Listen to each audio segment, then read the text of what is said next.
Well, thanks, Lindsey, and thanks for drawing attention to this really important issue. I want to thank Senator Langford, as Senator Graham mentioned, has done an outstanding job pushing hard for serious, meaningful, real border reforms that will stem the flow at our southern border and regain operational control of something that is completely out of control and has become a national security crisis. The numbers speak for themselves. You know, Lindsey has again put together the data on this, but when you look at the former presidencies of both Obama and Trump and the way parole was used, it was 5,623 on average per year. And then you look at 800,000 in FY22, 800,000 in FY23, and we think over 1 million if we stay on pace for fiscal year 2024.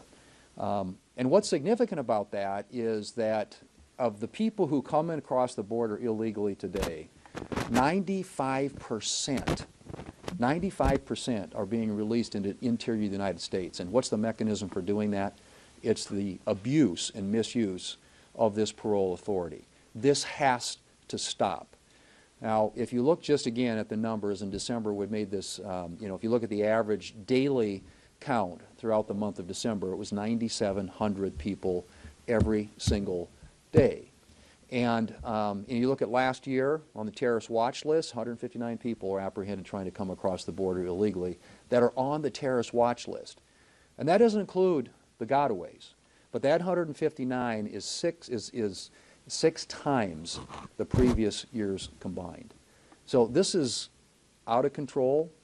It is a huge national security risk and danger to our country when we don't know who is coming across the southern border, the people that are getting away, but the people that we're apprehending, we know, are criminals, gang members, members of the terrorist watch list, and this situation has to be gotten under control. So as Senator Graham has pointed out, as these negotiations, we hope, conclude soon, there have been some significant gains made in terms of policies that are real and that reduce these pull factors that are encouraging people to continue to come across the border illegally, dealing with asylum, dealing with border security measures, whether that be a physical wall or technical barriers, dealing with the issue of expedited removal.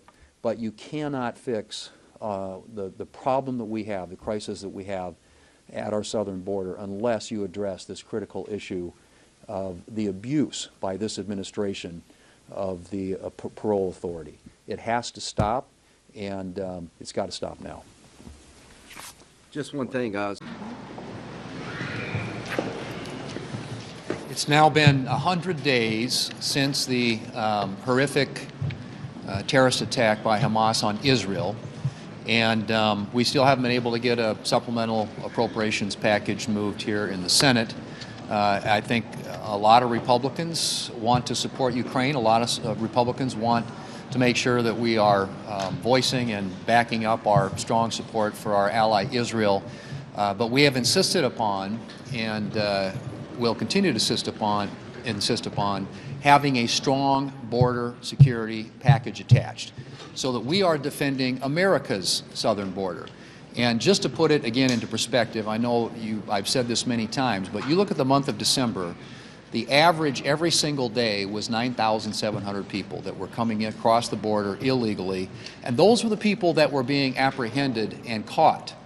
And then you look at the number of people on the terrorist watch list. Last year it was 169, and that is the equivalent of the 6 previous years combined. People have figured out that we have a porous southern border.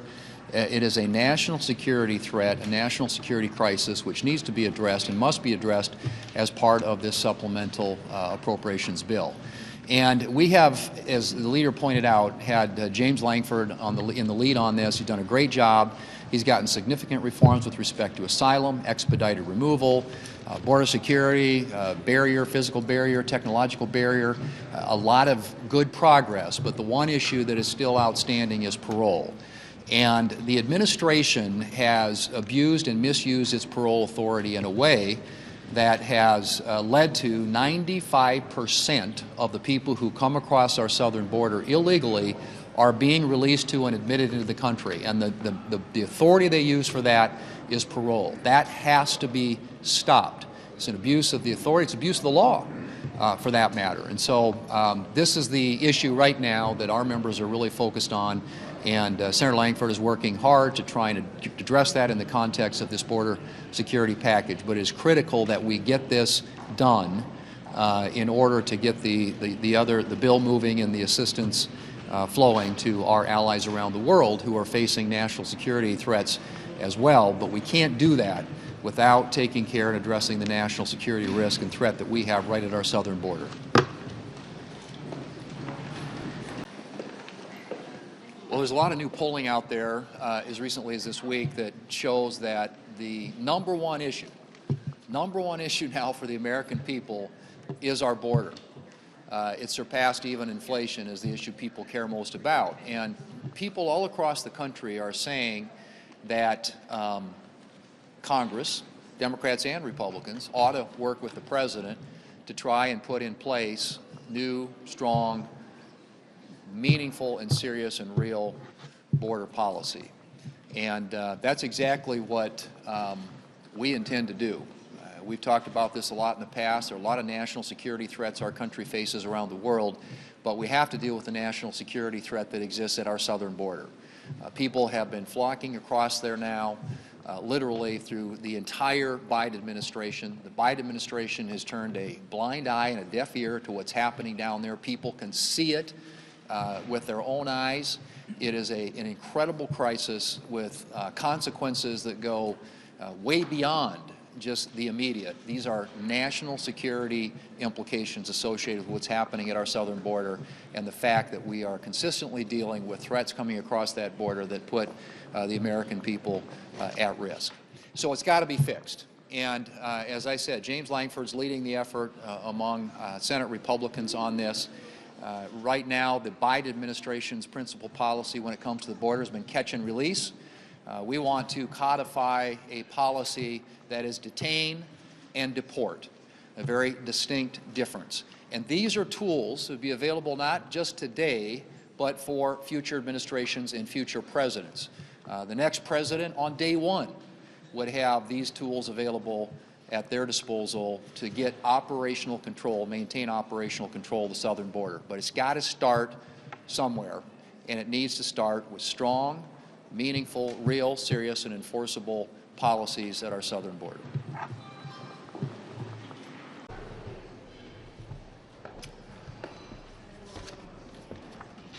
We all mourn the loss of 3 American soldiers and tragically killed this weekend, and are praying for the speedy recovery of the dozens who were injured. Our troops have been consistently under attack in the Middle East. The number of attacks is on the order of about 165. It's been going on since October, and they would not be possible without the support of Iran. These are Iranian proxies that are conducting these attacks against our troops, and in this case, lethal. And that's why it's really important that the Biden administration take very clear steps to send a message to Iran that this isn't going to be tolerated. It just isn't. It's long past due for the president to retaliate and bring to an end these attacks and to defend our troops overseas. And one thing he could do, obviously, is stop taking actions that weaken the United States' ability to project power on the global stage, and at the same time enabling our adversaries like Iran. It's been announced, as you know, that the president intends to end or suspend permits for LNG export projects. To me, that is a huge mistake and sends entirely the wrong message at a time when countries around the world are paying attention to everything that the Americans do. This is an energy issue. All it does is enable and strengthen the mullahs in Iran and in places like Russia. These are the types of steps that this administration, if they were serious about sending a clear message to Iran, would not be taking. And so I hope the administration will think better of it. We know that Russia and Iran are expanding their LNG export capabilities and are eager to have more European countries dependent upon them for energy. The United States could do something about that. It would send a strong message on the world stage. This sends a weak message to our adversaries as well as to our allies.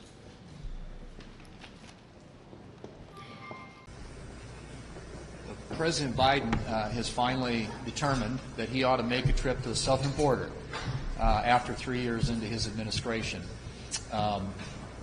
People should make no mistake about it. This is President Biden and the Biden administration's crisis. It's created of their own making. It's totally avoidable, and they own this problem. And you look at the numbers just alone. 7.25 million people apprehended trying to come across the border illegally. Another 1.7 million known gotaways. That doesn't include the unknown gotaways. That's almost 9 million people in 3 years. And this last year was a complete record. December was the biggest month ever in terms of apprehensions at the southern border. This is a huge crisis created by this administration, entirely of their own making. And partly because, or entirely because, they came into office and decided they wanted to do away with all the Trump administration policies that had been working and reverse course and basically put up a big welcome sign and have turned the border into an open border. So the House of Representatives has determined that Secretary Mayorkas has committed impeachable offenses. That issue will come before the United States Senate. I believe the Senate needs to hold a trial. I think this is such a miscarriage of the law, and it is important that the United States senators sit and hear, and the American people hear, about this incredible crisis at our southern border, and people need to be held accountable. And I think this is the way to do that. And so I'm going to make the argument, and I'm sure the Democrats will try to dismiss it, but that we ought to be having a trial, conducting a trial in the United States Senate to determine, again, whether or not these are impeachable offenses. This week we received President Biden's budget, and not surprisingly, it's a continuation of Bidenomics, which means it spends too much, taxes too much, and borrows too much. In fact, at the end of the 10-year window, according to his budget, the federal debt would be $52.6 trillion. It has $5.2 trillion in tax increases in it, authorizes $104 billion in mandatory spending for the IRS on top of what the discretionary dollars the IRS already has to continue the Democrats' really bad idea of sticking it to the American taxpayer and harassing them when it comes to their tax liabilities.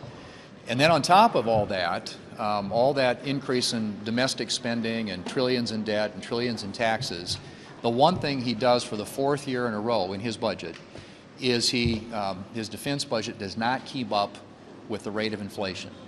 So you've got defense being reduced, you've got all the domestic spending and all the tax increases and all the debt piling up years and years and years into the future.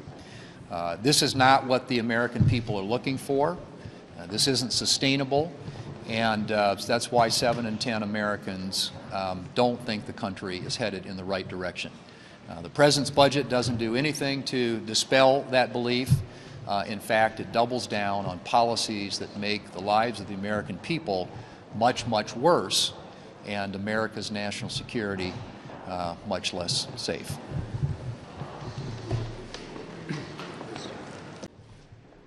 I'll just echo what the leader said. We had a really good discussion back and forth, a lot of opportunity to ask questions, and our members conveyed to the Israeli Prime Minister our strong support for their efforts to defeat once and for all and get rid of the influence of Hamas in that region of the world. Here at home, for the past 3 years, President Biden and his administration have been pursuing their costly and radical Green New Deal, which not only has lessened our energy security, but it has increased the costs for consumers across this country. In fact, since President Biden took office, energy costs have risen on average 35%. 35%. And of course, this week they're back at it. The president has announced his mandate for the American people to drive electric vehicles. Now, the average cost of an electric vehicle is $52,000. And Americans have seen their real income since Biden took office go down by 4.2%. So their incomes haven't kept up with the rate of inflation. We all know since he took office, inflation, the cumulative rate of inflation is 18.6%.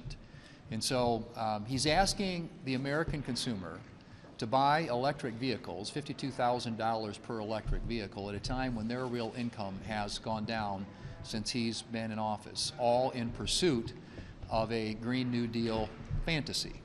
And so we have a number of our members who have filed legislation. Senators Ricketts, Sullivan, Crapel all have legislation out there that would roll back these onerous, costly, and unrealistic mandates that this president has put forward on the American people to force them into electric vehicles, something that is not realistic in many parts of the country, including where I'm from, where you drive long distances and have extreme temperatures. It's not realistic, it is unaffordable, and it is an ill-advised policy, and we will do everything we can to try and see that it gets stopped. Senator Thune. Thank you, Madam Chair. Let me just start by saying that spectrum decisions are often driven by the amount of proceeds that a particular bill might raise rather than policy, which concerns me. When I authored Mobile Now and in working with Ranking Member Cruz on this Spectrum Pipeline Act of 2024, I've always focused on getting the policy right, not on how much money the bill would raise. And so I would just ask each of the panelists, and be simple yes or no, should spectrum policy be driven by the dollar sign certain legislation could raise? Dr. Ghosh. No, it should be for the user capabilities. No. Yeah. No for security. Right. No. No, all the receipts should go to the U.S. Treasury. So, Mr. Fergat-Roth, could you elaborate on the specific harms that allowing spending priorities to dictate spectrum policy? Yes, Senator. The important thing about spectrum policy that we've been discussing today is to get spectrum from the federal government to the private sector, or to protect spectrum that's in the federal user. But the auctions are all about getting spectrum to commercial users as quickly and expeditiously as possible. Spectrum policy shouldn't be focused on how much we can get to some specific activity. I think Congress does that through the Appropriations Committee, that should be the way it operates. If you think about it, today we have approaching a $36 trillion deficit. If you could find $100 billion a day, $100 billion a day, you could not pay off the federal debt in a year. We just have this massive debt. How are we going to close it? Well, let me just, that's a subject that I'm interested in, but probably not for this conversation. But in my view, the United States need to make more mid-band spectrum available both for commercial licensed and unlicensed uses to maintain our global competitiveness. It's clear to me that the Biden administration is not taking our mid-band spectrum deficit seriously, while China and our rivals are freeing up this crucial spectrum. The President's national spectrum strategy commits to freeing up 0 megahertz of spectrum, not a single megahertz. Mr. Fergat-Roth, is there any urgency that you see from this administration to make more spectrum available for commercial use? And then just as a follow-up to that, how important is it then for Congress to act and provide a real spectrum implementation plan? Senator, I think the two can work together. I think there's some positive elements in the Biden administration spectrum policy, but the timelines are much too broad. They need to be tightened up, and there needs to be some identification of spectrum that's going to be in the pipeline by a date certain. And that's why I think that the bill you've co-sponsored on the Spectrum Pipeline Act of 2024 is an excellent bill and moves everything in the right direction. Ms. Brown, I was supportive of and pushed the PI FCC to make the 6 gigahertz band available for unlicensed use. This order fulfilled an important mandate of the Mobile Now Act, which recognized the role both licensed and unlicensed spectrum play in the communications landscape. During the most recent World Radio Communications Conferences, it was reported that China and Huawei were working against the United States to reverse the progress made on 6 gigahertz. Could you elaborate on how this played out and how moving forward, or I should say, and moving forward, what steps should the United States take to ensure we're leading the world in wireless advancements? Well, thank you, and thank you for all your support of unlicensed through the years, including the most recent Spectrum Pipeline Act and your discussion of advanced Wi-Fi. China has been opposing U.S. industry efforts to open the upper 6 gigahertz band from the day the FCC made its decision in April 2020. We have encountered Huawei and Chinese interest in every country, in every proceeding that has looked at the 6 gigahertz case. That culminated in November and December of this past year, WRC, where China attempted a spectrum grab. They tried to use the WRC decision-making process to basically tell the world, you will not use the upper part of the 6 gigahertz band for unlicensed. You will not even have that discussion. You will only use it for exclusive licensed mobile use. That is not what happened, thanks to U.S. leadership at the conference. We ended up with a resolution whereby the countries of the world could decide for themselves, based on their own strategic objectives, what they wanted to do with the upper 6 gigahertz band. And that means that U.S. industry can continue to go country by country to try to influence national regulation and come up with a harmonized approach to the 6 gigahertz band. Going forward, we're going to need help from the administration, and we work very closely with the trade organizations within the USG to try to use those levers to help us as we go around the world. Well, thank you all very much, and I would just argue, Madam Chair, that it's time to reload the pipeline, and I think you all have testified to that today, how important that is on so many levels. So I hope we can get moving on legislation that would bring some certainty and clarity to the issue. Thank you. Thank you, Senator Thune. Senator Lummis. Thank you, Madam. Thank you very much. Like my colleague, we've worked often with Senator Thune on trade issues over the years. Senator Thune. Thank you, Mr. Chairman. Ambassador Tai, welcome. And I would echo what my colleague, Senator Grassley, said about digital trade, and that's something I've worked with the chairman on a lot. And it seems like we have abdicated our role as a leader when it comes to digital trade and very quickly allowing China to step into the gap. But I want to focus specifically on ag trade. That's been referenced already this morning as well, and you had indicated that one of the reasons we have a trade deficit in agriculture is because of the strong dollar. And I don't deny that there are macroeconomic effects that impact trade, but USDA also acknowledged that one of the reasons we're running trade deficits is because of market access. And I can't honestly see anything the administration is doing on market access. I talk to agricultural organizations all the time, and by the way, we're running the largest trade deficit this year, ever. $17 billion this year, they're saying could be $30 billion this coming year, and net farm income was down $30 billion last year, will be down, they say, $39 billion this year. So thanks to inflation, input costs are going up, commodity prices are going down. One of the things that affects commodity prices is demand. And the way you create demand is to open markets. And I can't tell that the administration is doing anything on that. Now, you say we've got a different approach to trade. And I understand that approach is grounded in things other than market access. But market access is what our farmers and ranchers are looking for to open up the markets so they can sell their products and get the trade deficit back to trade surplus and get this net farm income back in the positive column. It defies explanation. And you talk about working with our allies. We have some low-hanging fruit. UK, EU. I'm on a bill that would create a free trade agreement with United Kingdom. They're one of our longest and closest allies. And there isn't a single free trade agreement that this administration has entered into. So I want to know what specific actions the Biden administration plans to take to increase U.S. agricultural exports in 2024.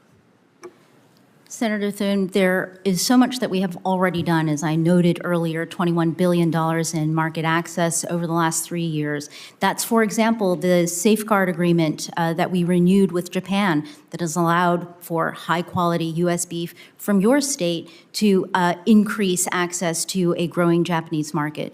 That includes the 12 tariff categories with India, a growing market, growing opportunity for U.S. exporters. So I think we have to acknowledge that market access can come more quickly, more effectively, in more agile ways if we are looking for those opportunities to score what we like to call singles and doubles, to rack up the score that way, as opposed to tying up opportunities over the course of many, many years in FTA negotiations that sometimes don't ever come into being. On the How about the easy FTAs? How about the UK? I think there are no easy FTAs. I don't know if you followed, but the UK and Canada have been negotiating an FTA that they stopped negotiating because the UK won't talk ag market access. And in fact, in the last years of the Trump administration, in those negotiations, the UK had refused to put ag market access on the table. Ag market access is also something that has traditionally really frustrated our efforts at large FTA-like exercises with the European Union. So we are absolutely committed. And Senator Thune, I want to let you know, I think our farmers are the savviest business people that I talk to and work with in trade. They know their businesses, they know trade. With respect to the deficit, we're concerned about the deficit, absolutely. And I think your concern is well placed. I just wish that our ag champions were as concerned about the industrial trade deficit as they are with ag trade, because it can absolutely indicate need for concern. Secretary Vilsack and I know, along with our farmers, that we need to be able to diversify our export opportunities because we are at a lot of risk. We are working very, very hard to do that. But in addition to a strong U.S. dollar, one of the other challenges we have is a really, really strong economy, a strong consumer economy here in the United States that is actually fueling our economic recovery. Take, for example, China, where they are in an economic downturn that they don't have the domestic demand to be able to help them recover, which is why they're relying on an export-led recovery program that's going to cause serious, serious problems for all the rest of us unless we do something. So I want to start on first principles, reinforce how much we care about our ag producers. We want to make sure that they continue to win, and we are working hard every single day to score wins for them. Well, my time's expired, Mr. Chairman, but I would just say I think that ag always ends up being at the end of the line. And honestly, I mean, and can convince me, and so I can convince some of the agriculture organizations. I just met with all of them in my state last Friday. This is an issue. I mean, they don't think the administration gets it, that we've got to be opening up more markets, that the issue is market access, it's tariff and non-tariff barriers. You focus on all these peripheral issues, none of which are at the core of why we can't get access to some of these markets around the world. And those are tariff and non-tariff barriers. Thank you, Mr. Chairman. Thank my colleague. Senator Hassan's next. Thank you, Mr. Chair, and Ranking Member Crapo for this hearing, and thank you, Ambassador Tai, for coming before the committee. Dependable U.S. trade policies reinforce American global leadership, reassure that our... All right. Everybody's kind of figured out these policies are insane, if you think about it. And I've been up with Lisa, to the North Slope of Alaska, thanks to you and Dan for your leadership on this issue. We went to Prudhoe Bay, we went to Caparek, we went to Alpine, do I have this right? And we went to the Section 1002, which is referred to as ANWR, and the rich resources that Alaska offers to meet not only America's but the world's energy needs and requirements. We happen to believe that energy security is national security. That's clearly not the view held at 1600 Pennsylvania Avenue. And if you look at the Biden administration's policies and the impact they've had on the consumer, you know, we talk a lot about inflation. One of the biggest aspects of inflation is the cost of energy.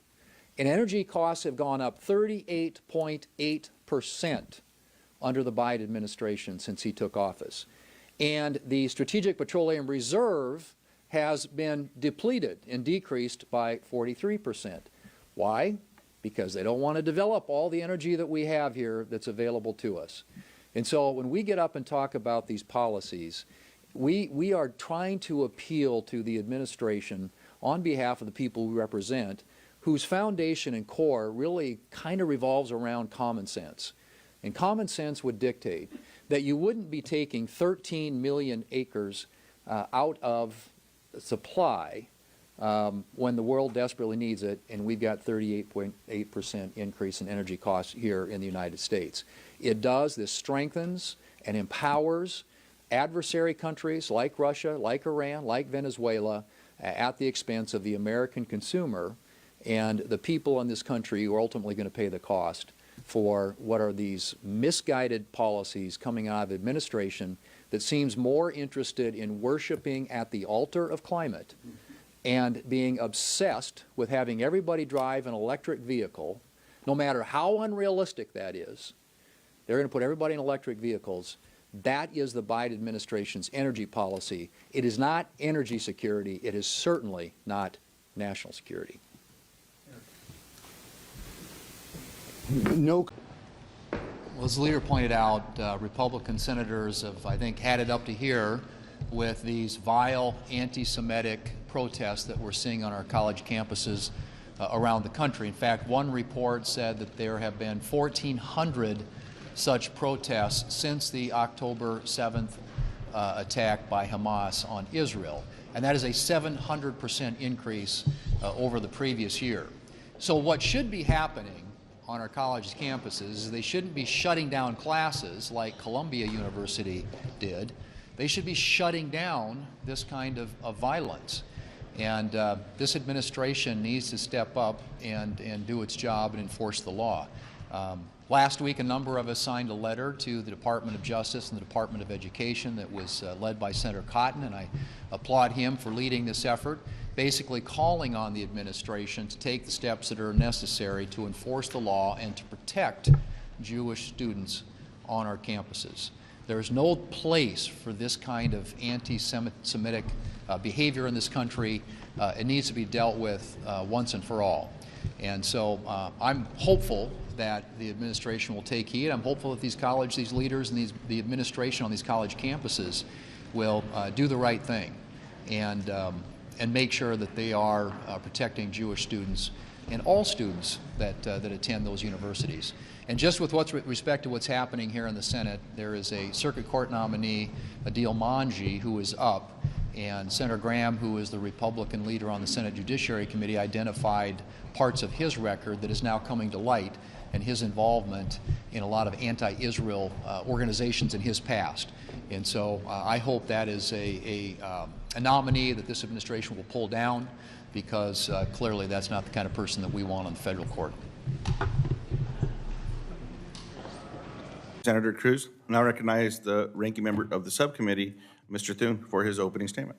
Thank you, Mr. Chairman, and I appreciate the opportunity to work with you on the working group. I think there are a number of areas in the Universal Service Fund programs that have been needed oversight and reform, and looking at ways that we can make those work more efficiently. And so I look forward to our continued efforts in that regard. And thank you for having the hearing this morning. Thank you to all our witnesses for being here. Let me start by saying that an internet connection provides significant opportunities to run a business, provide health care, or do homework.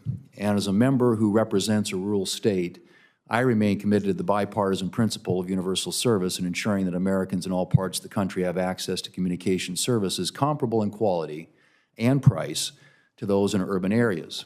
Today, we're here to examine the state of broadband affordability programs. The FCC has a long history with broadband affordability through its Lifeline program, as has been mentioned, which, despite existing for nearly 40 years, has not been a broad success story. A carefully designed, properly administered broadband affordability program to help those Americans who, without a subsidy, would be unable to afford a reasonable level of connectivity is an important part of universal service. But unfortunately, the FCC's Lifeline program, which is currently part of the Universal Service Fund, has not lived up to this promise. The rampant waste, fraud, and abuse within the Lifeline program has been well documented over the years. Unfortunately, much like the FCC's Lifeline program, the Affordable Connectivity Program, or ACP, seems to be plagued with similar inefficiencies. ACP, what initially began as a program to help consumers stay connected during the pandemic, was expanded, as many government programs tend to be, into a much broader and much more expensive program. As is currently designed, ACP does a poor job of directing support to those who truly need it, namely those who would not get service without a subsidy. With overly broad eligibility criteria, ACP allows over 40% of American households to receive a subsidy. If all of the eligible households were enabled, or I should say were enrolled into ACP, the program would cost the taxpayer over $19 billion annually. The inefficiencies in both Lifeline and ACP are in large part a direct result of the FCC's failure to set performance goals and address the fundamental question of whether or not either of these programs are an effective means of increasing adoption among low-income consumers. Without performance goals, we have no evidence to support that ACP or Lifeline are effective in connecting non-subscribers to the internet. The FCC's own survey, Senator Cruz pointed out, indicates that at least, or I should say at best, about 22% of the current ACP subscribers did not have an internet connection prior to ACP. It is imperative that the FCC conduct such an analysis so that we can make informed decisions on the future of broadband affordability programs for truly low-income Americans. And simply saying 23 million households will lose broadband if ACP does not receive new funding is not undertaking a fundamental analysis. The American people deserve better, and we need an honest assessment of how to best deliver services to those actually in need. To that end, I appreciate Senator Lujan's work leading the USF working group with me and other members of this committee to address the needs and shortfalls of the USF programs. We also must recognize the federal government will not solve the digital divide on its own. The United States' light touch regulatory approach to broadband policy has resulted in telecommunications providers in South Dakota and the rest of the country making network reliability, affordability, and resiliency a priority. During the pandemic, when demand for reliable internet soared, U.S. broadband providers were able to keep Americans connected, which was not the case in other countries. And now as ACP winds down, I appreciate how the private sector is stepping up, turning to low-income programs they offered prior to ACP. The White House and some in Congress have called on companies to continue offering free service to consumers despite ACP dollars running out. This, of course, is akin to rate regulation and demonstrates that what Democrats have wanted all along. The efforts to promote quality and affordable broadband are under attack by the Biden FCC. Just last week, the FCC once again asserted broad new government powers over the internet using rules that were designed for telephone monopolies back during the Great Depression. The last time these heavy-handed regulations were imposed, as Senator Cruz pointed out, broadband investment declined. And there's good reason to believe this will happen again. These new rules would also imperil the United States' position at the forefront of internet innovation. Biden's FCC should be focused on addressing real challenges, such as reducing regulatory burdens and thus the cost for broadband, not searching for a problem where one doesn't exist. Before I close, I'd also like to add that I hope we can hear from the FCC directly about their broadband affordability programs and many other important issues. It's unacceptable that this committee has not held an oversight hearing of the FCC for over 1,400 days. I appreciate each of our witnesses for being here today and I look forward to the discussion. Thank you, Mr. Chairman. Well, and to the leader's point, just in the last week, folks in Israel and around the world observed Holocaust Remembrance Day, in which we make a clear pledge that this will never happen again. And it seems like never again is right now. It's only been 7 months since Hamas attacked Israel, and what was the worst attack on Israel literally since the Holocaust. And even to this day, Hamas still has 128 hostages, about a quarter of whom are presumed to be dead. They continue to attack Israel. There have been direct attacks by Iran against Israel, and the United States needs to stand shoulder to shoulder with our ally Israel, which is why it's particularly disturbing that the Biden administration is withholding military aid from Israel. And we heard just this morning in testimony, I think Senator Capito was there. Senator Moran asked a question in which the Defense Secretary confirmed that they are withholding important military aid from Israel. Of course, that at a time after which we just passed $14.1 billion in assistance designed to go to support our ally Israel. So it is really important for the Biden administration to get this right and to stand with Israel. Not doing so not only undermines the security of Israel, but it also draws into question our reliability as an ally. And so I hope the administration will see their way to ensure that the assistance that this Congress has supported and advocated for is actually delivered, and that the people of Israel are able to finish the job and to make sure that Hamas is never in a position again to attack Israel or its people, or for that matter, anybody else in the neighborhood.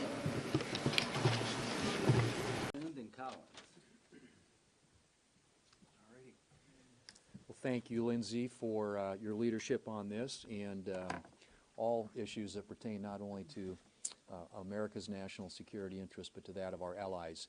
72% of Americans support the idea that Israel needs to take the actions necessary to protect itself and to end the rule and reign of Hamas, a terrorist organization operating not only there but in an entire region of the world.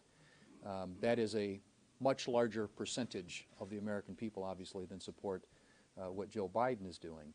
And as has been pointed out, this is an opportunity for America to stand shoulder to shoulder with our closest ally and to convey to the people of that country that the United States is a reliable ally and that we can be counted on.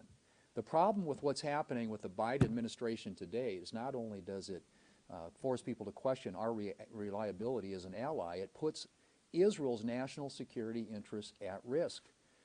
This is insane, what is being suggested by this administration after the Congress, in huge bipartisan fashion, supported over $14 billion to go to aid Israel.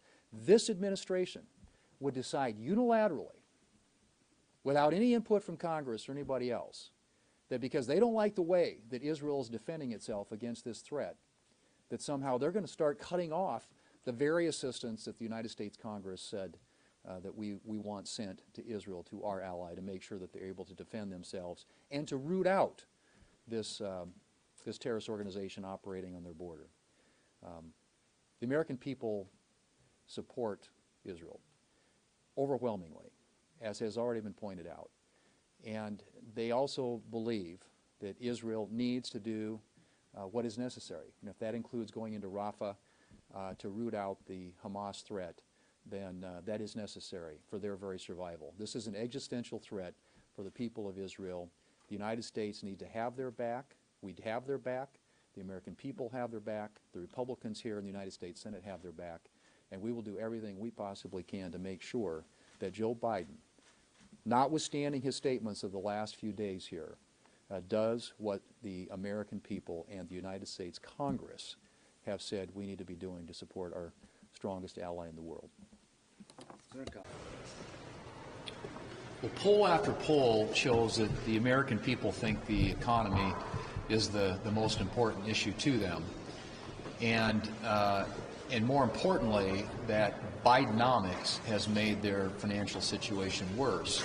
80% of Americans say that inflation is the biggest or one of the biggest financial issues that they are dealing with, and a majority of Americans say that they are worse off financially under the Biden administration policies, or what we know as Bidenflation.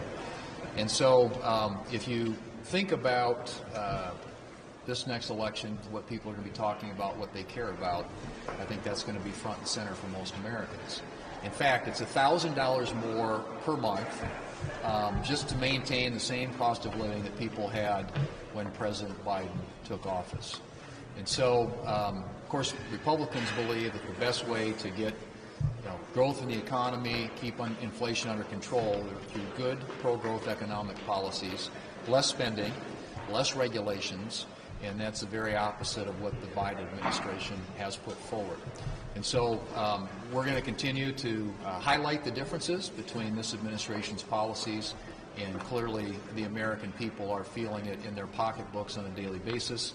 It's 19.9%, the cumulative inflation rate since President Biden took office. And if you look at just groceries, over 21% more people are paying out of their pockets since this president took office.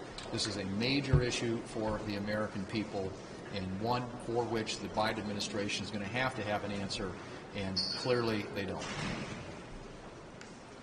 Mr. Chairman, to you and Ranking Member Crapo for having this hearing today. Dr. Michael, let me start off with you. In your testimony, you highlight how different features of the tax code both incentivize and disincentivize families to save and plan for the future. You also mentioned that Congress should be focused on making permanent the Tax Cuts and Jobs Act. To that end, beyond simply reducing rates across all tax brackets, what do you believe TCJA got right in helping Americans improve their capacity to put money away? And then, as a follow-up, what are some things within the tax code that Congress should be thinking about to better assist Americans who want to plan and save for the future? Thank you for the question. I'll start where you ended. I think as we've been discussing, universal savings accounts would be a great addition to the next round of tax reform as we're making large portions of the TCJA permanent and then expanding on those gains. In addition to the corporate income tax reductions that we've been discussing, full business expensing, the ability to write off investments in the year that you make them, was a significant boon for growth and investment, and just as important, if not more important, than the rate reductions. So when we're thinking about tax reform, we want to be improving the tax base as well as lowering the rates. And so expensing was an important feature, and unfortunately, one of the things that's expiring currently. Yeah. Thank you. Dr.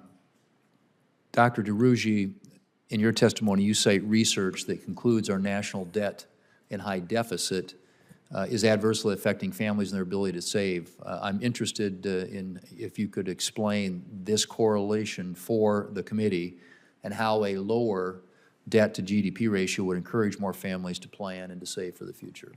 Sure. So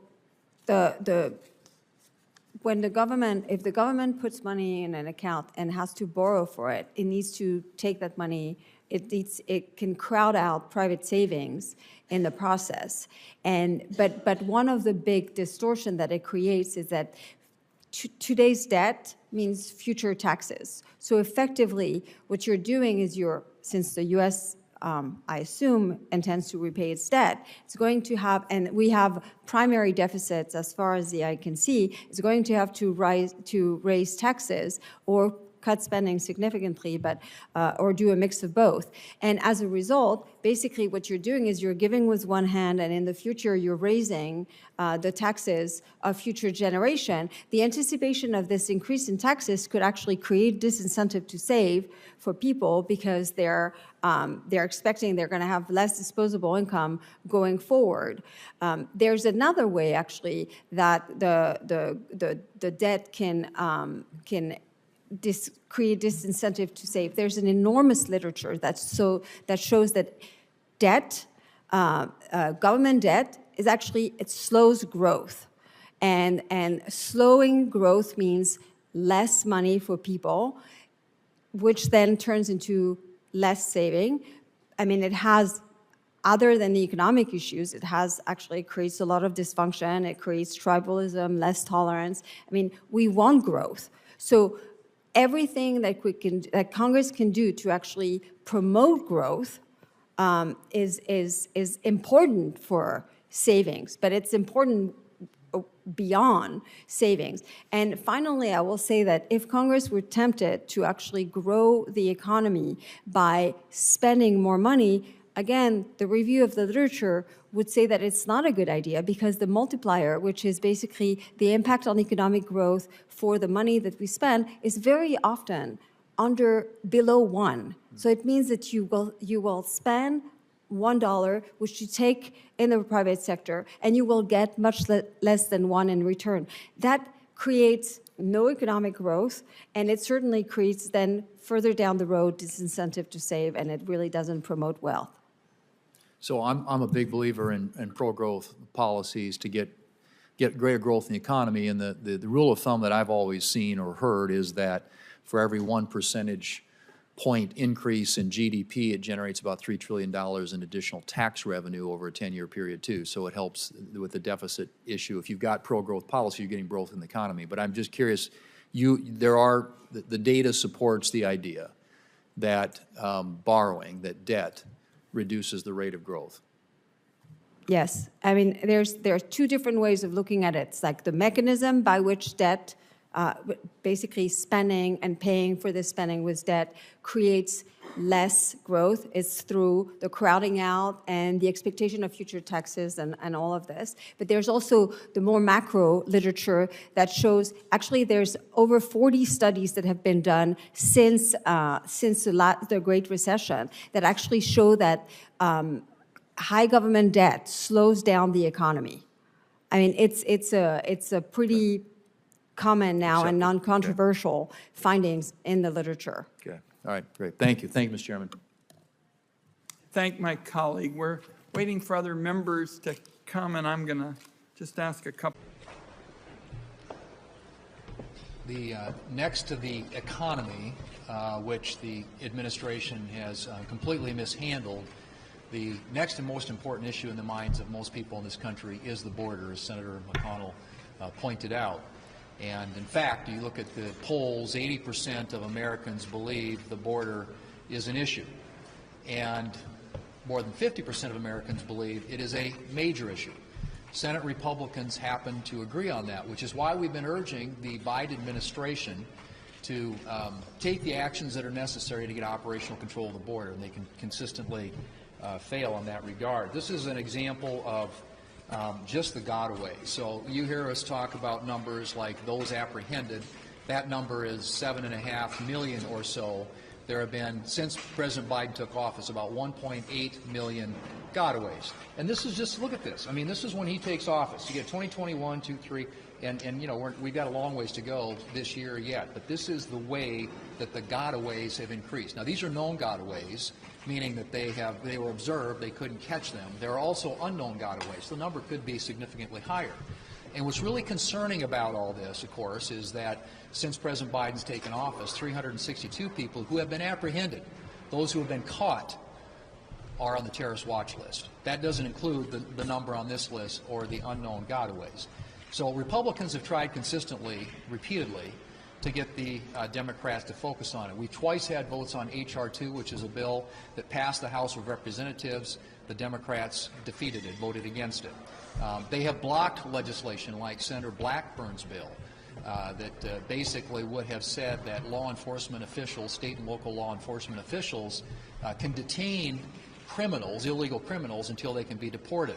There was a Budd bill that would have made attacking a law enforcement officer a deportable offense. The Democrats blocked that. They blocked a bill by Senator Hagerty, if you can imagine this, that would make it a requirement that to be counted in the census, you actually have to be a citizen of the country. They blocked that legislation. So Republicans have tried repeatedly to get Democrats to focus on this on the floor, and they have not. So Where we are right now, obviously, is this has become a political liability, a political vulnerability for the Democrats. I wish they were focused on this issue because they think it's a national security issue. The reason all of a sudden they're interested in doing something, or at least appearing to be doing something, is because they know they've got a big political vulnerability on this. This can be solved very simply. This president, President Biden, can reverse all the policies that he implemented the day he took office, which is what has led to this massive, massive problem at our southern border. And we still encourage him to do that. But all the charades and political theater the Democrats are trying to adopt on the Senate floor to protect incumbents that they are worried, they know are on the wrong side of this issue, isn't going to change the way things are at our southern border. You can tell the season we're in the political season based upon what the Democrats and the Senate are and are not spending their time and energy considering. Clearly, the goal of Senate Democrats and Senator Schumer is to have a summer of show votes. We had one of those already on the border. We're having one this week on contraception. I'm sure there will be more votes like that to come, none of which, I might add, have an objective of actually getting a result, getting an outcome, or getting something signed into law. They are purely and simply designed to give vulnerable Democrats political cover on issues that they know that they are vulnerable on. You can also see what they're not spending their time on, what we're not spending our time on here in the Senate. We're not spending our time on increasing energy production or making the permitting process easier or streamlining it. We are not spending our time, obviously, on reducing spending to combat and attack inflation. And those are the types of things that we ought to be probably arguably talking about. Energy, the border, inflation, national security, issues like that. That's not what the Democrats are interested in talking about simply because it doesn't suit their political purposes. So we are in this period right now. It's political season.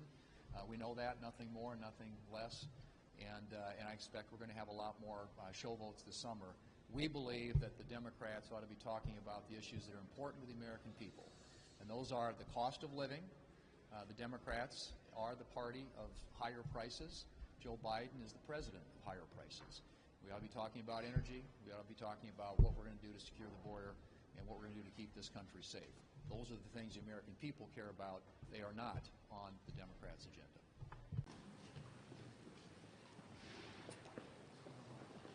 The leader is right. The most important job we have as elected officials is the safety and security of the American people. And so I was very pleased to see Senator Wicker and members of the Senate Armed Services Committee last week in a big bipartisan way pass out legislation that increases the top line, the defense top line, by $25 billion. I've always said if you don't get national security right, the rest is really conversation. And I think it's critically important for all the reasons that the leader mentioned. We got a land war in Europe. We have Israel is at war with Hamas terrorists and Iranian proxy groups.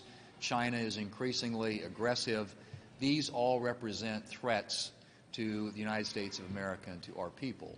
And so it is critical, in my view, that the Senate take up the National Defense Authorization Act, and I would hope that Senator Schumer would decide to do that. I'm hoping that's the case, but if past his prologue, he will push this and try and push it to the end of the year.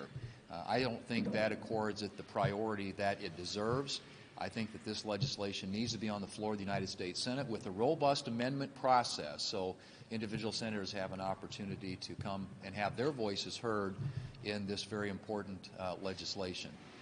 But the one thing I think that is clear in all this, and that is that there are some things that are more important than politics, and national security happens to be one of them. We're doing a series of show votes. We're voting on all kinds of things that are not going anywhere. There's no objective or intention to make law or to have any of these things enacted. They're all political show votes because this is an election season. America's national security is not a political issue. It is the number one issue when it comes to defending the safety and security of the American people, and Congress should act like it.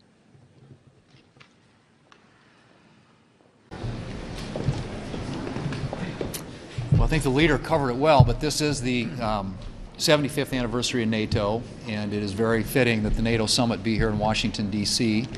I think it's a great opportunity for us to be talking about not only the global threats that are out there, the instability we see in Europe, and continue to build pressure on our NATO allies to up their defense commitments. I think this is the perfect opportunity to do that. And as the leader pointed out, it would also be the perfect opportunity to actually have the National Defense Authorization Bill on the floor of the United States Senate. That is the most important responsibility we have as office holders. And clearly, Senator Schumer has made a decision. We call this the summer of Schumer show votes, because every week we come back here, we vote on a couple of noms, and then we have a show vote on some issue that has no possibility of ever becoming law. These are simply opportunities for the Democrats to try and provide some political cover for some of their incumbents who are in political trouble this year. But the fact of the matter is, we have a limited number of days before Election Day that we're actually going to be here in session. In fact, I think that number, including today, is about 23 days, is actually all that's left between now and the election for us to process one of the most important pieces of legislation that we should be dealing with every year here in the United States Senate, and that is the priorities that we place on our national security and making sure that our country is well prepared for the global threats that are out there. So I'm going to continue to put pressure on the Democrats and on Chuck Schumer to get away from the summer of Schumer show votes and actually proceed to something that is actually meaningful to the American people, and that is, what is this United States Senate doing to ensure that America continues to be strong and safe and prosperous for this generation and for future generations. Podium is yours. Thank you, Senator Ernst, for leading this. Today, the U.S. Congress will hear from Prime Minister Benjamin Netanyahu in what is a critically important address. And I have to say that I'm anxious to hear, I think like a lot of my Republican colleagues are, about what Israel needs to be able to defend itself and succeed against the terrorist threats that it literally faces on all sides. One thing it needs is for the United States to have its back. Israel needs a reliable American ally, which is why it is so disappointing, and I would say more than disappointing, disturbing, that there are so many Democrats who are going to boycott the address this afternoon. And it's especially disturbing that Vice President Harris has opted not to preside over this event. She felt comfortable presiding over the worst, as borders are, the worst border crisis that we've seen in our history. She was comfortable presiding over the passage of the reckless tax and spending spree, the so-called Inflation Reduction Act, and numerous other nominations that have come across the Senate floor. And yet here we have our greatest ally in the Middle East and a crucial security partner coming and testifying or speaking to the United States Congress, and she can't be there to preside over this important meeting. So I can tell you one thing, that the Republicans are going to be there in force. We will be expressing our support for our ally Israel. And in light of what happened on October 7th and everything that's happened since, now more than ever, the U.S. and what used to be a bipartisan majority here in the United States Congress needs to stand behind Israel. But I can assure you one thing, is that, and that is the Republicans here in the House and the Senate will be doing that, not only this afternoon when we listen to the Prime Minister, but when it comes to delivering on the important assistance that this relationship and this partnership requires in order for Israel to survive in a very, very dangerous world. Thank you. Well, it's been interesting watching the White House going through the verbal gymnastics of trying to distance Vice President Harris from her role as the border czar. What the White House is now saying is that her responsibility was dealing with the root causes of the border. And obviously, 3 years later, you can ask the question, how has that worked out? This is the worst disaster. 10 million illegals have come into this country since the Biden-Harris presidency, since they took office. And if you look at just the number of people who are coming into the country on the terrorist watch list, that's now approaching 400 people. This is a national security threat, a national security crisis, and it has been an absolute, utter, and abysmal failure on behalf of the Biden-Harris administration. The real important part of leadership is taking responsibility and finding solutions, neither of which they're willing to do on this issue. The Vice President is scheduled to go to Texas tomorrow, but I don't have any expectation that she's going to go down to the southern border and look at the problems that have been created by their policies. But the fact of the matter is, this administration and their policies have led us to where we have a disaster that is unprecedented in American history, made simply by their own policies. So I would hope that as she takes on this campaign, that they will own up to the responsibility that they have for what's happening at our southern border. And honestly, I have to say, I think that Vice President Harris, when it comes to matters of national security, and specifically the border, is more dangerous and worse than President Biden. And you could see that on display last week in the awkward way that she dealt with Prime Minister Netanyahu when he was here. This is a team and a vice president who has projected weakness on the global stage, and we are seeing the results and effects of that all around the world today. Well, there's a big presidential debate tonight. I think everybody around the country is asking the question, who is the vice president and what does she actually stand for? After all, she's only done one interview since she became the Democrat nominee, and she spent the last month basically trying to reverse herself from all the positions that she previously held, which is hard to do because when she was in the Senate running for vice president, she had the record as the single most liberal United States senator. And they've used every chance since she has been part of the Biden administration to move the country in a very left position. And now she's trying to run away from her own record. She said that she would ban fracking, and now she says that she won't.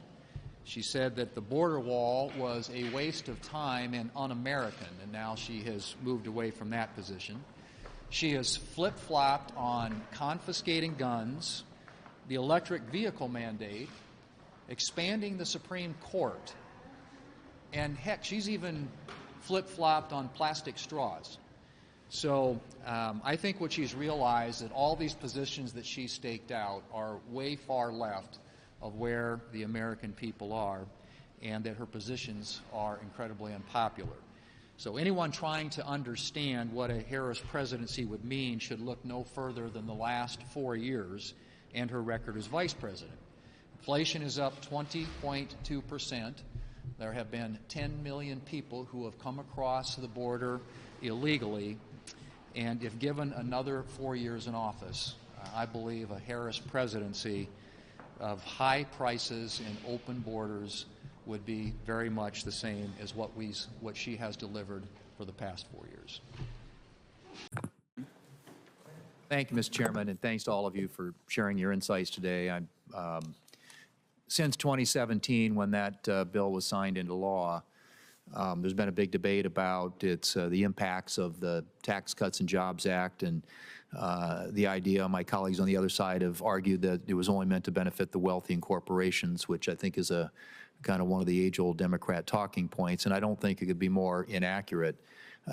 This reform of the nation's outdated tax code, in fact, reduced rates for every income bracket, nearly doubled the standard deduction, doubled the child tax credit, as we all know, for working families, and made American businesses more competitive. And as a result, the economy took off, household incomes increased, the unemployment rate hit its lowest level in 50 years, and businesses returned their operations to the United States, and the list goes on. But what I would argue is that all those gains are going to be lost if Congress doesn't extend the Tax Cuts and Jobs Act before the end of next year. And so let me, Mr. Bunn, begin with you, and I'm sure some of this has been covered already, but On Tuesday evening, Vice President Harris insinuated that extending the Tax Cuts and Jobs Act is nothing more than a tax cut for those at the top, which, as I said, is a familiar talking point.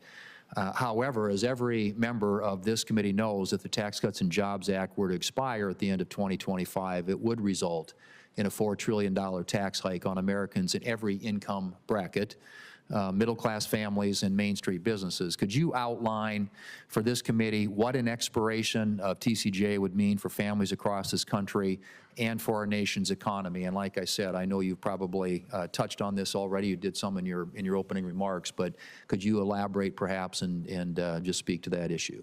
Thank you for the question, Senator. Yes, the Tax Cuts and Jobs Act cut taxes across the board, and its expiration means that will be widespread tax increases. We have a calculator on our website that allows folks to look at how this might look for different family types or income levels.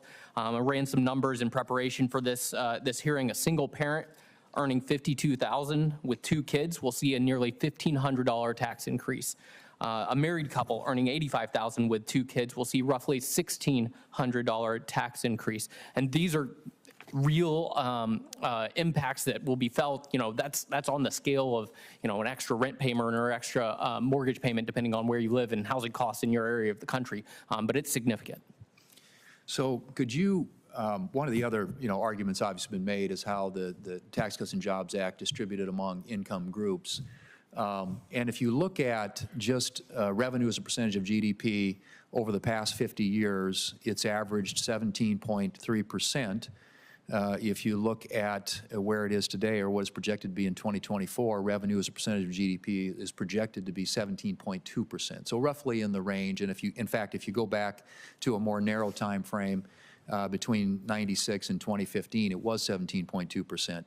And then you look at spending and where outlays have gone over the same 50-year period, the average up until 2023, 74 to 23, was 21%. By comparison, CBO projects outlays in 2024 as a percentage of GDP to be at 24.2%. So similar amounts in terms of overall size of the economy, revenue raised by the tax code, but spending up significantly, over 3% relative to the 50-year average. So you can see it's not a question. We run deficits and debt. You look at this problem we have, you put it in perspective. It really is the fact that we're spending a lot more. And it's not a tax issue, it's a spending issue. But what I'd like to have you speak to, if you could, in the remaining time that I have, is this question about how the tax burden distributes across different income categories. The share of income taxes paid by the top 1% in 2001 was 33.2%. In 2021, it was 45.8%. And more specifically, I would like to have you, if you could, talk about just how the Tax Cuts and Jobs Act, because one of the things that I looked at when we were going through this discussion at the time was how does once this is done, the argument was made by the other side is it's going to shift the burden and lower income taxpayers are going to pay more, higher income taxpayers are going to get a big tax cut. I'm curious what the actual experience was in terms of how the tax burden was distributed across income categories. Obviously, if you go back to 2001, you had, as I said, the top 1% paying 33.2%. In 2021, they were paying 45.8%. So, and that was some of the impact, I think, of the Tax Cuts and Jobs Act. But could you speak to that issue? Because I think that's a relevant one as we think about the future and some of the proposals that have been made by my colleagues on the other side to raise taxes even higher on people in upper income categories. Thank you for the question. So because of the pre-existing situation where we had a progressive tax code and we were cutting taxes across the board, certainly there were benefits across the board. But as we've seen, as the data you pointed to has shown, the tax burden has become more distributed, more burdensome for the higher income earners since the Tax Cuts and Jobs Act. And this is not just kind of a snapshot kind of thing. saying, this is a continuing kind of trend that we're noticing. And now some of that is due to, in some periods, really high levels of realization of capital gains for high income earners. But this trend is continuing where more of our tax code is leaning in to high income earners. And I'd like to cite, if I may, some work by Brian Riedel at the Manhattan Institute that looks at, if some of the proposals that have been mentioned today were really leaned into as far as deficit reduction for higher taxes on companies or higher taxes on high earners, you're still left with probably 2/3 of that annual deficit that's not covered with even leaning into taxes on the wealthy or corporations. So this concept of the gap between our revenues and our spending needs to be much more than about just focusing on the wealthy, and it needs to be focused on some of our long-term liabilities And my time expired. Just the short answer to the question is the tax code has become more progressive, not less. Correct. Thank you. Well, we have spoken at length about the Vice President's role as the borders are, but we also need to talk a little bit about her role as the broadband czar. Because 3 years ago, the President directed Vice President Harris to be in charge of ensuring that the $42 billion that was authorized 3 years ago actually got out to serve underserved areas. Look up people who don't have broadband service. That was 1,043 days ago. $42 billion. Not a single dollar has been spent. Not a single person has been connected to broadband service under this program, under the watch and supervision of the so-called broadband czar, Vice President Kamala Harris. And so it's yet another example of the failure of this administration, their inability to do basic things. And one of the reasons they didn't get people hooked up, and none of the money has yet been spent, is because of all the onerous and burdensome restrictions and regulations and requirements and mandates they imposed on the use of the funds. I can tell you it's the state of South Dakota. We don't have a single telecom out there that's been able to use any of this because they make it so hard to qualify for. You have to meet all their climate requirements. You got to meet all their DEI requirements. You have to meet all their requirements to use union workers, which is right to work states. It makes it very, very difficult. So this is just yet another example of this administration's failure. Since this president and vice president took office, there have been 1,000 regulations that have cost $1.7 trillion. That's $1.7 trillion taken out of the economy. And that's over 5 times what the Obama administration's cost of regulations was. So, and they weren't exactly known as being, an administration that was willing or ready to cut red tape. So again, this is another example of this administration's failure, their inefficiency, their management, and their inability to do basic things, the basic things of governing well. And I can't help but think what Vice President Harris is successful with the next 4 years could look like if she takes her record as broadband czar and borders czar to running the whole government. I think that's a world that the American people should and hopefully won't have to